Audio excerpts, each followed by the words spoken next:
All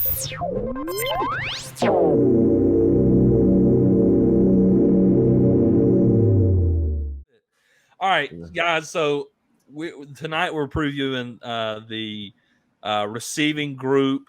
Man, I mean, like receiving group is going to be fun to discuss. Obviously, tons of talent and depth. So there's a lot to discuss here.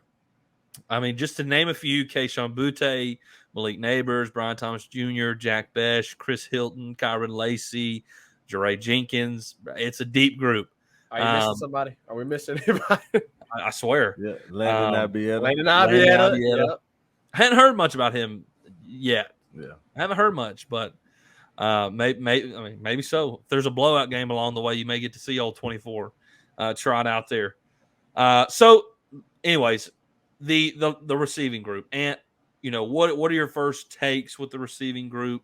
Maybe what's your prediction for the starters? What does it look like? All right. First thing, I think we're one of the most talented receiving rooms in the country. Up there with Ohio State, and probably that's it. Honestly, when you look at top to bottom, the only problem that I might have a little is the experience you really don't have a lot of games played from your receivers. Even Kayshon is, as everybody's assuming him to be, wide receiver one. He really hasn't played in a bunch of games, at LSU. So that's my only real concern is that experience. But talent wise, man, you got a bunch of NFL receivers on this route. You got a bunch of guys who could be day one, day two draft picks, and Kayshon, Malik Neighbors, and the list goes on. So I think if they can reach their potential, if they can play to the level we think they're capable of playing, we'll be fine. I think we might have a few, learning curves and a few bumps in the road here and there from some guys who are going to be playing more snaps and, being more pressure-packed situations than they have been in the past. But I think in some of those situations, we'll see guys like Jeray being counted on more because of that experience. For sure. So here's a question for y'all real quick about the Kayshon. Are y'all concerned about Kayshon at all? Are y'all concerned about him? I honestly, there seems to be some concern. Understood. He's even publicly said it now that he did consider leaving. So, and the whole Brian Kelly in his press conference at one time saying, "Oh, I know his last name," right? It seems like that's grown some. They've gotten past that. But is there a little concern about Kayshon? I mean, does he underperform this year than what people are saying, or does he live up to the hype? Well, I think part of the problem is the expectations that people are placing on him. Like I know he had, he was 9 touchdowns in however many games last year, leading the country by a wide margin. But I think it's kind of unrealistic to expect him to come out and be, winning the Biletnikoff. He's definitely capable of. He's capable of doing it. Sure. But to expect that is a little bit, unfair to him, especially considering he's coming off injury. I think depending on how people expect him to perform next year, he could underperform. I think he's going to be the same Kayshon that we saw the last time we saw him play. Explosive, dynamic, with the ball in his hands. If he's in the open field, it's impossible to catch him. I think he's going to be that same guy.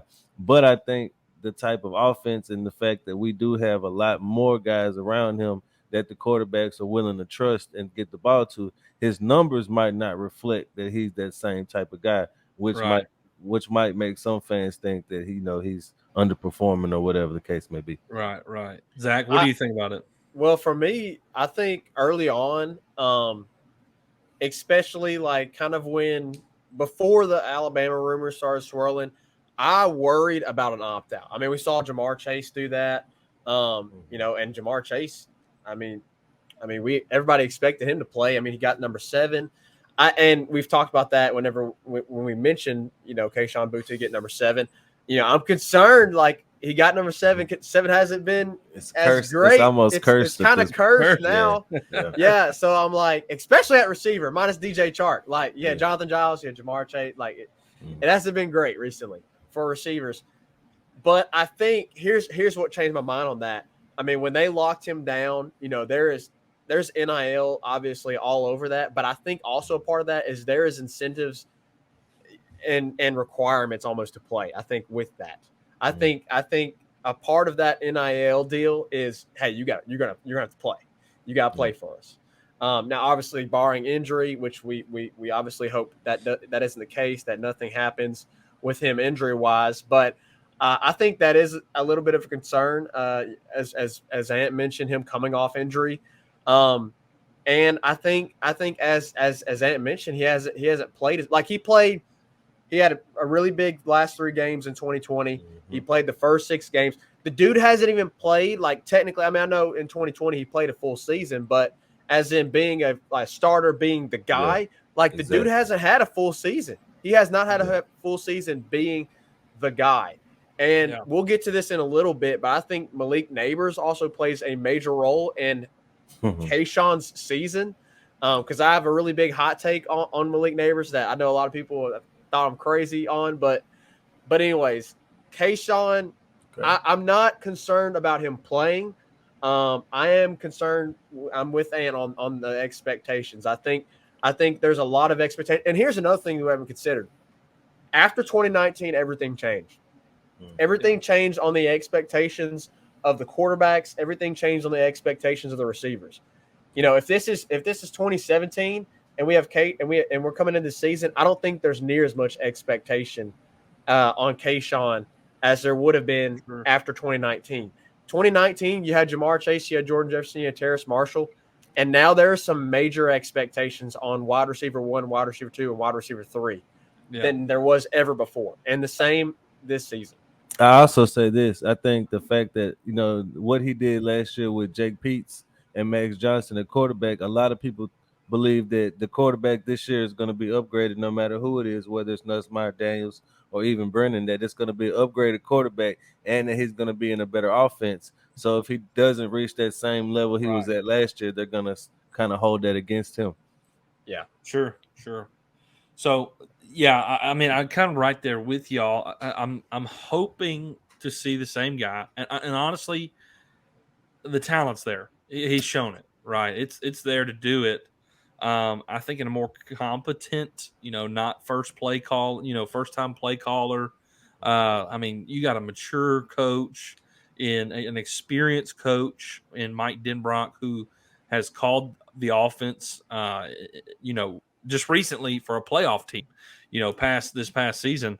So I'm pretty excited. And you got a guy in Cortez Hankton who just won a national championship as his new receiving coach. So expectations are high for Kayshawn.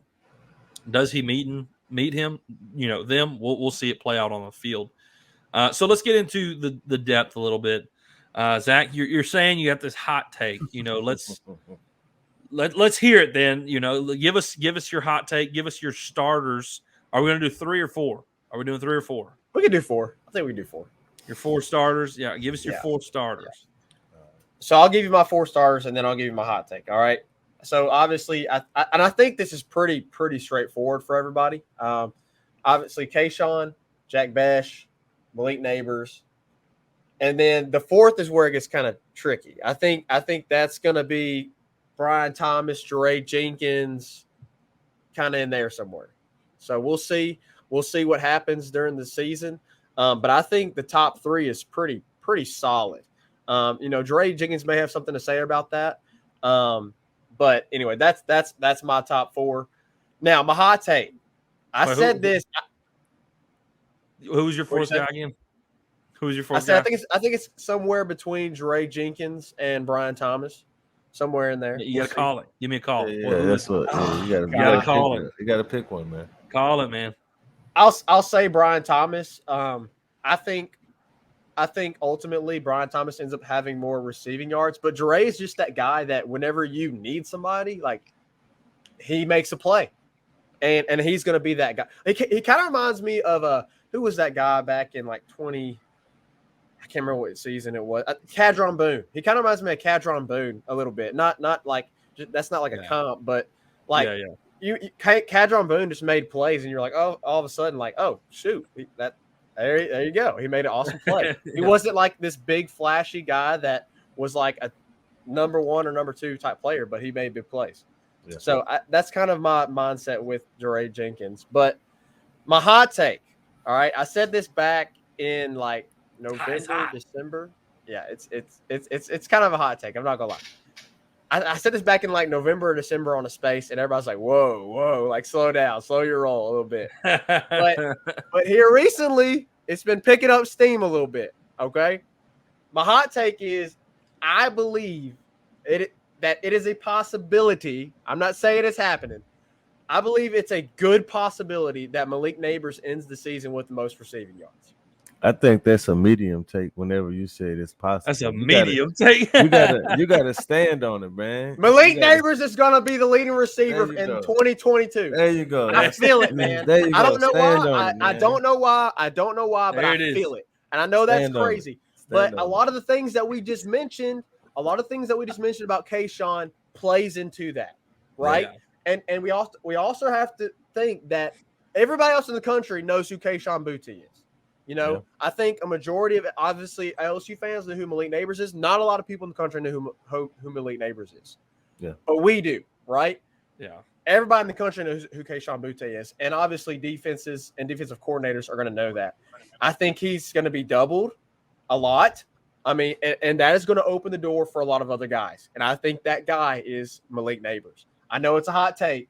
I know it seems outlandish maybe a little bit for some people because of how crazy Kayshon Boutte is and how good of a player he is. But Malik, I'm telling you, I can fully see him being a leading receiver this upcoming season. But I'm taking some shots at him. I'll add this to it too. Who is one of the guys that both the quarterbacks have been working with this offseason? You know, all summer, all spring. It's been Malik because of the injury to Kayshawn and stuff like that. So as far as who the quarterbacks trust on that 3rd and 7, you know what I mean, and who are they going to be willing to take a chance with? It's probably going to be Malik over Kayshawn because they have those reps. They have that chemistry together because of the work they've been putting together. So it's not that crazy of a take. It's not that crazy of a take. Honestly. And you've been here. That's what I'm saying. Like back in November, it was like, whoa, you're crazy. But like now here recently, it's been like, okay, we can see that. Right. Yeah.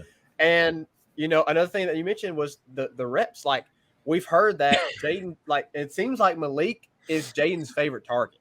Mm-hmm. Yeah. Coming so far at camp, it seems like Malik is his favorite target. So that's going to, if Jaden Daniels is your guy, that's also going to play a role into that take. So, and in the spring, it looked like that was Nuss's favorite target to throw to. You know, they looked like they had the chemistry in the spring. So either one of those guys, you know, they look like they're going to be willing to throw it up to him.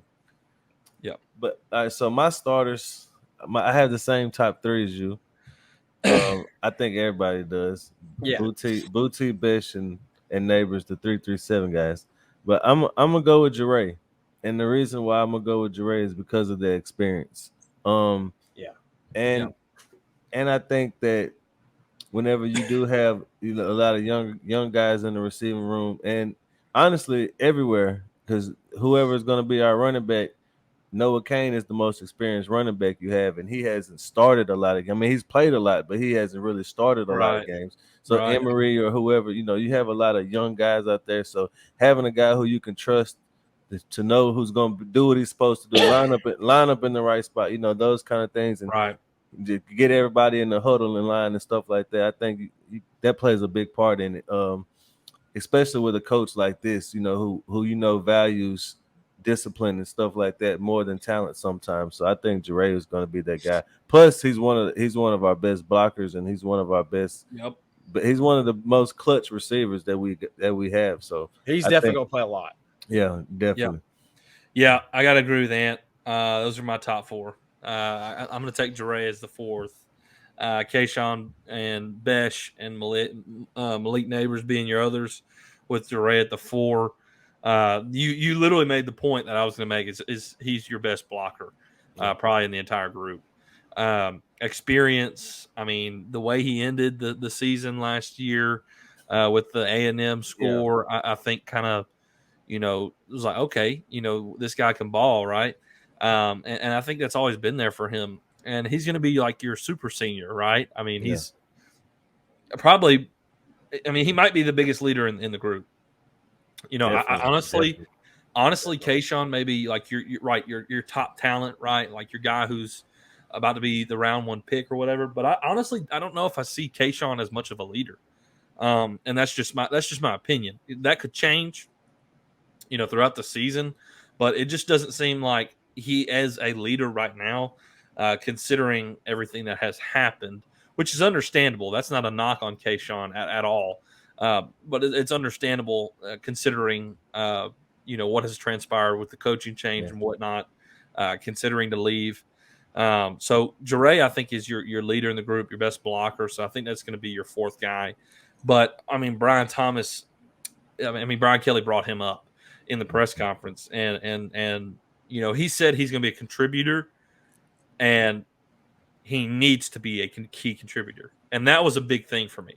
That's why that sold me on why Jure is going to be my 4th guy, is because as of right now, Brian Kelly said he's a contributor. He is a contributor, but we want him to be a key contributor. So I want to see Brian Thomas develop into that, and we saw flashes from Brian Thomas last year, as we did these other, like Malik Neighbors and obviously Besh. But I'm excited about this group a lot. I think there's going to be a lot of draft picks in this group. What blows me away is the fact that we almost let Besh go to Vanderbilt. Yeah. And Neighbors almost went to Mississippi State. You know what I mean? Oh, my gosh. Correct me if I'm wrong. They were both 3 stars. Yeah. Well, Neighbors didn't play his senior year football his senior year because his school didn't, they didn't play because of COVID. But and he still, and that's one of the reasons why he almost got away. But could you imagine? Back to Jure kind of reminds me of the Derek Dillon of the 2019 team. That's what I mean. That's a good example. Like he's not going to make all the big spectacular plays, but whenever it's a 3rd and 8 and you need a first down, you can throw it to him and he's going to come down with the catch. And Brian Thomas, back to what Brian Kelly said about he needs to contribute and he has to. We have to have him on the field at certain times. I think with his frame, red zone situations and throwing, man. Yeah, boxing out on a slant, throwing it up a fade, whatever it is, that with that frame in the red zone, it's almost unstoppable. And especially if you have Jaden Daniels in there and you're running an RPO, and you have the option of running what do you do? You know what I mean? So I think that's one of the situations where Zach might be right and Brian Thomas might be over Jure, but it just depends on the situation. That's you're 100% right. I think there's going to be situational sets, right? Like there may be a time when we need to burn the top off. Yeah. Then you may see Chris Hilton, right? Yeah. And Malik and Kayshawn. Right. And y'all, we didn't even mention Kyron Lacey. Look, he had a bad spring. Yeah. But that's another guy I think in the red zone who you'll see in the red zone because big frame. At UL, he was a nightmare in the red zone. So I could see I could see in the red zone you bringing in them two with Besh in the slot, like nothing but big body. And then you have like a Cole Taylor, Mason Taylor. Yeah. Like dude, it's y'all. It's like what's his name, Rogers from A&M that. They just kept throwing to him. Kamari Rogers, I think was his name. He was like number 13 with the dreads. And they just kept throwing it to him because they would get down in the red zone and he was that size. Yeah, right. I mean, what can you do? It was frustrating because his size. Like honestly, when you get down there and it's just I'm just bigger, taller, and I can jump higher than you. There's nothing that you can do about it. Yeah, exactly. Yeah. So I mean, I'm excited about this group because I think there's a lot you can do with it. I think there's certain things you can throw out there in certain situations and be more successful. I'm going to tell y'all right now, though, when I saw that concept with Kyron going across the middle of the field, I was having like Joe Burrow flashbacks. I was like, oh, my gosh. When I saw him hit him over the middle, with that, I was like, oh my, I was like, yes, you know, this is what we needed in an offense the last 2 years. You know, that made me think, okay, you know, yes, Kyron Lacy had some drops in the spring, had a rough spring game. What were people saying about Jamar Chase preseason last year? That's fair. He dropped the ball. He dropped the ball. He dropped the ball. And then probably had one of the better rookie seasons as a receiver in the history of the NFL. So, well, honestly, 2018, they all struggled with drops. You know what I mean? Yeah. And then they had that summer off season where they went and, you know, we all know about it. But the next year it came out. Yeah, the next year they came out and we all know what happened. So it's I'm with you. You kind of can't write him off just because he had a bad spring. And honestly, there was one game that we saw that he had a bad game. You know, everybody's blowing up the spring game, but the rest of spring practice, in the rest of spring practice, he wasn't bad. It was just that one game when he had a lot of drops that gets highlighted over and over. Yeah, right. I mean, kind of the televised, you know, focal game. We'll see though. I mean, there's depth. There's, you know, the ability to throw different packages out there. It's going to be a lot of fun to watch the receiving group this year, and I'm super excited about it.